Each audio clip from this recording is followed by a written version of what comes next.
My names are High Chief Dania JP, the Otumba one of Igarra Kingdom.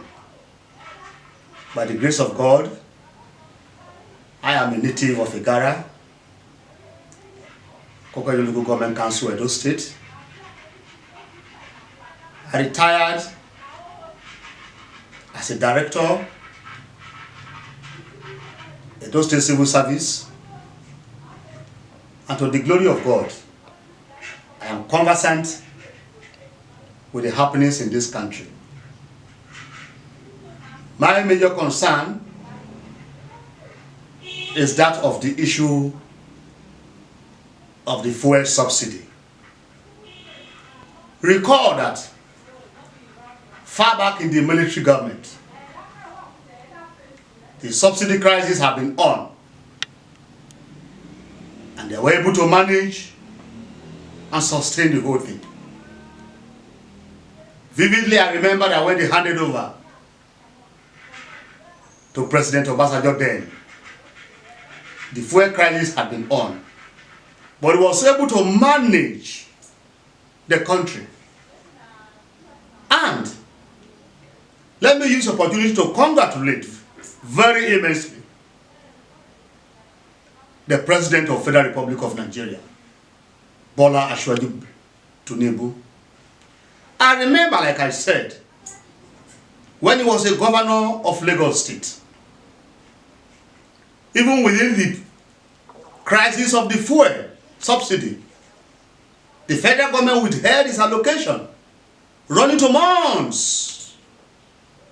And because of his sagacity, he kept the economy of that state. And today, his name is written in gold in Lagos State. No wonder Lagos State is housing the largest number of ethnic groups across the country because of his good work. Thank God, Obasanjo was able to hand over to our man from Castina. And by the grace of God, God said it was going to be short. He handed over to Goodluck Jonathan. Fuel then was about 80-something naira. And I remember in 2015, when Buhari had to come again to contest, Professor Tam David West told the world that in spite of the fuel crisis, subsidy or no subsidy, that the fuel was going to come down to 14 naira per litre. Everybody queued into the change. But the change saw us into almost times 3 of the fuel prices. And even in 2019, we came up with the next level. The next level saw us into almost total scarcity. But we want to believe that by the grace of God, President Tinubu is a man that knows much about the economy of this country, using Lagos State as a landmark for what he has done. And I want to say, with all sense of humility and with due respect,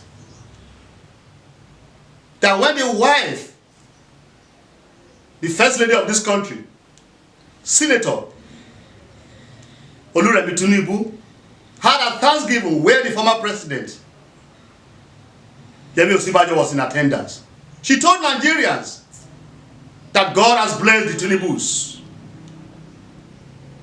That if it warrants making a sacrifice for this country, they were going to do that. We applauded that statement. Mr. President, we know you for your uprightness. We know you for all that you do for Lagosians. And we know you that you love the downtrodden.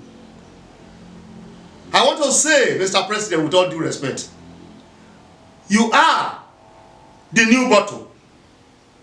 Don't allow the old wine to be put into it. Those of us who read English, there is this poetical oxymoron we make it a statement like this: sander on the head. Ordinarily, the sander is supposed to be put on the feet to cushion the body upwards. But when it is put on the head, it brings untold hardship, untold disability to the body. I pray your government will not be like that, because I know that you are going to do something good. When the prices was officially announced, Kyari told us that the federal government is owing trillions of naira to NNPC. Who is the federal government? Who is the NNPC? I sitting down today with owing my son 200,000. Who is the son? Who is the father? Mr. President, the country belongs to you and God, because you are the #1 citizen. I enjoy you that don't allow this sander to be put on the head for the sake of the downtrodden, for the sake of the aged, for the sake of the marketers.